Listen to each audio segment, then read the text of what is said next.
Assalamualaikum warahmatullahi wabarakatuh.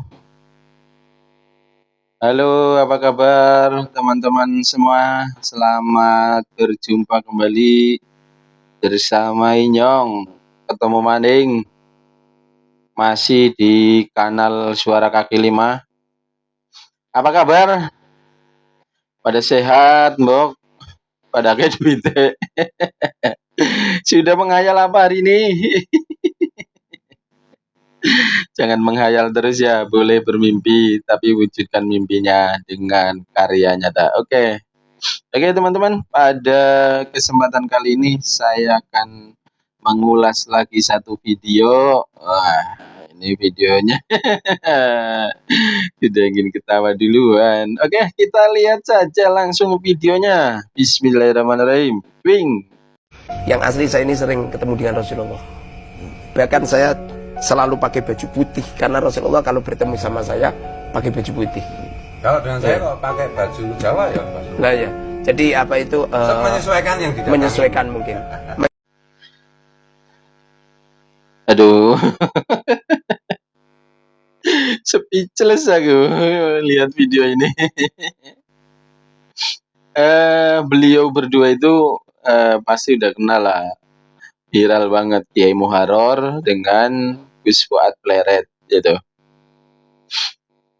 Ada perbincangan menarik dari perbincangan keduanya bahwa Kiai Muharor mengatakan bahwa eh,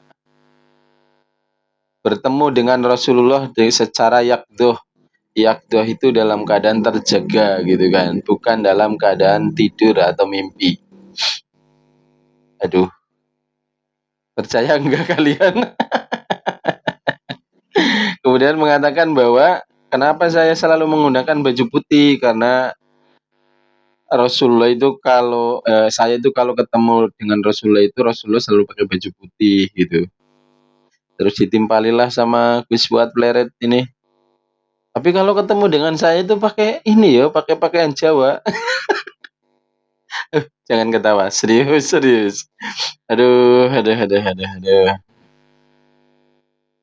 Kita ulas dulu ya. Ini kejadian ini mungkin bisa terjadi atau tidak gitu ya. Kita ulas dulu videonya. Nah, jadi ada beberapa yang saya cermati. Yang pertama, mungkinkah ini bisa terjadi gitu kan? Orang yang sudah wafat, orang yang sudah meninggal dunia, apa iya bisa balik ke iya bisa balik ke dunia gitu kan? Orang yang sudah sampai di alam kubur, apa iya bisa balik ke dunia gitu kan? Itu pertanyaannya kan kayak gitu. Oke, kita ini ya, kita analisa secara logika yang paling sederhana supaya nggak jerimet-jerimet. Ya, analisanya gini, manusia Allah itu menciptakan alam di dunia ini dengan dimensi yang berbeda. Ada alam jin dan ada alam manusia gitu kan. Sama masih di alam dunia tapi dimensinya beda. Dimensi alam jin dan dimensi alam dunia. Itulah kekuasaan Allah Subhanahu wa taala menciptakan dimensi yang berdampingan tapi tidak bisa berbenturan. Itu begitu hebatnya keagungan Allah itu diantaranya ya itu ada dua dimensi di alam dunia itu yaitu alam jin dan alam manusia bisa berdampingan tapi tidak bisa bertabrakan, tidak bisa berbenturan. Nah, ini analisa sederhananya kayak gitu dulu pertama. Pertama kita menggunakan pendekatan itu. Kemudian yang selanjutnya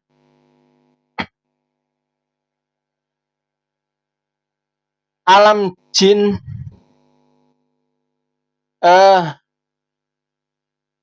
setelah manusia itu meninggal.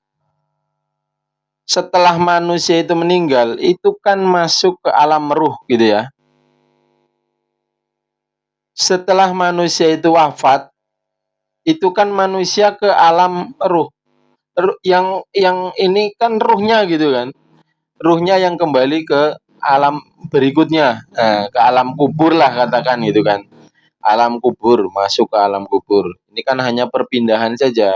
Meninggal itu kan hanya perpindahan dari alam dunia ke alam berikutnya. Sama seperti kelahiran, perpindahan dari alam lahim ke alam dunia gitu kan. Hanya kematian itu ya perpindahan juga, proses perpindahan.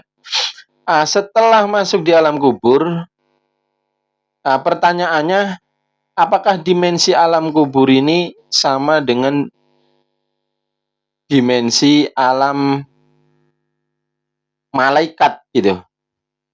Sekarang saya menggunakan pendekatan seperti ini. Di alam kubur itu dimensinya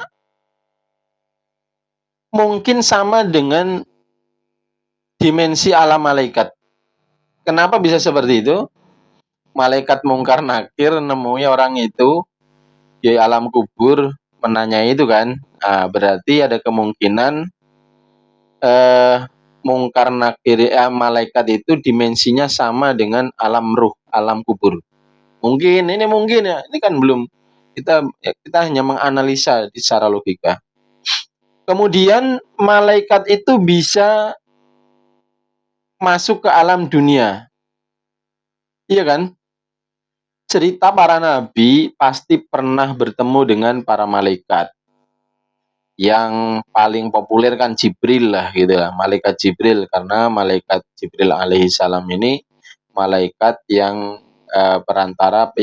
jadi perantara pembawa wahyu. Ini kan malaikat Jibril. Artinya apa? Kalau dari logika ini berarti yang satu dimensi dengan alam ruh, dengan alam kubur itu, malaikat ini bisa ke dunia, bisa masuk ke alam dunia. Ya ada kemungkinan ruh itu juga ya bisa masuk ke alam dunia gitu. Sesuai dengan kehendak Allah tentunya, sesuai dengan kehendaknya gitu kan. Kalau tidak dikehendaki ya enggak. Ini kan kemungkinan saja gitu. Ini pendekatannya di situ. Ini kan tadi kan hanya menganalisa logika. Mungkinkah ini terjadi gitu kan? Orang yang sudah meninggal, ruhnya kembali ke dunia itu bisa apa enggak gitu? Jalan-jalan ke dunia. Kalau dimensinya itu, kalau kita misalnya kita itu berpikir dimensinya itu sama dengan dimensinya alam malaikat, ya berarti bisa gitu. Kalau Allah menghendaki bisa saja ruhnya itu kembali ke alam dunia menemui orang-orang tertentu yang dia kehendaki gitu. Ini misal. Dari sini silakan ya nanti simpulkan sendiri. Apakah ini bisa atau tidak gitu kan? Oke teman-teman. Setelah ini kan udah kita sepakat di sini. Maksudnya analisa saya itu di situ analisanya ada kemungkinan, karena kemungkinannya dimensi alam malaikat itu sama dengan dimensi alam ruh, dan malaikat itu pada beberapa sumber itu kan bisa bisa masuk ke alam dunia. Itu memungkinkan ruh juga bisa kembali ke alam dunia gitu kan. Oke, sudah sampai di sini. Ya, artinya kalau kita kembali ke kejadiannya dengan Kiai Muharo dengan Gus Wat Pleret, artinya kemungkinan itu bisa terjadi kalau dianalisa kayak tadi itu. Ini baru kemungkinan. Namun juga analisa, bisa benar bisa salah gitu. Kemudian yang selanjutnya, kira-kira benarkah kejadian yang dialami oleh Gus Fuad Pleret dengan Kiai Muharor bahwa itu adalah benar-benar Rasulullah Shallallahu Alaihi Wasallam? Ya nggak tahu, karena nggak ada yang bisa membuktikan bahwa itu adalah betul-betul Rasulullah atau bukan gitu kan.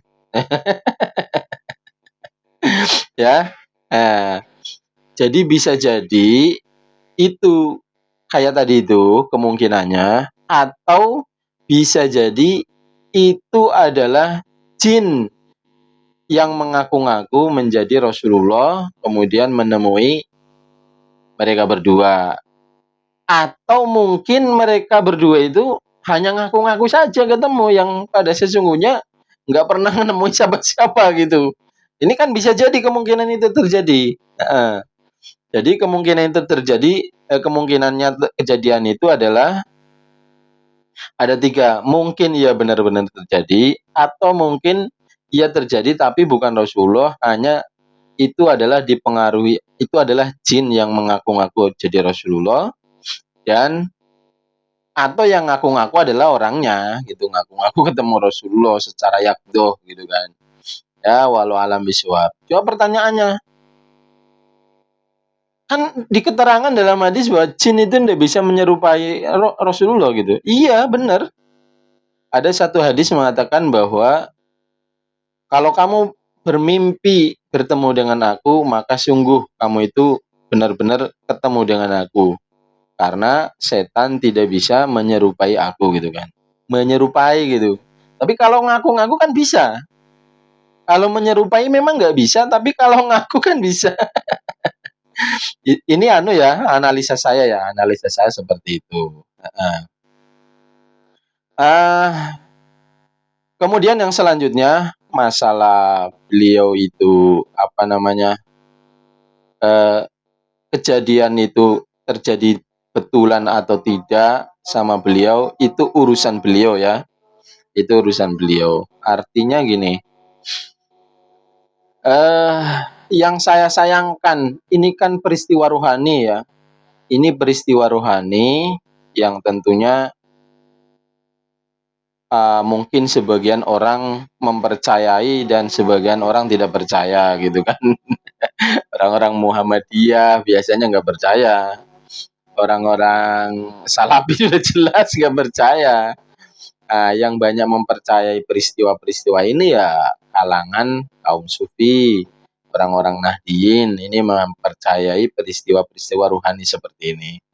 Hanya saja yang saya sayangkan kalau seandainya oke lah kejadian ini benar-benar terjadi pada Kiai Muharrar dengan Gus Fuad Pleret gitu kan, benar-benar terjadi. Yang saya sayangkan sebenarnya peristiwa-peristiwa seperti ini bukan peristiwa yang bisa dipublikasikan secara luas gitu. Karena apa? Karena hal yang seperti ini bisa menimbulkan fitnah, bisa menimbulkan polemik gitu.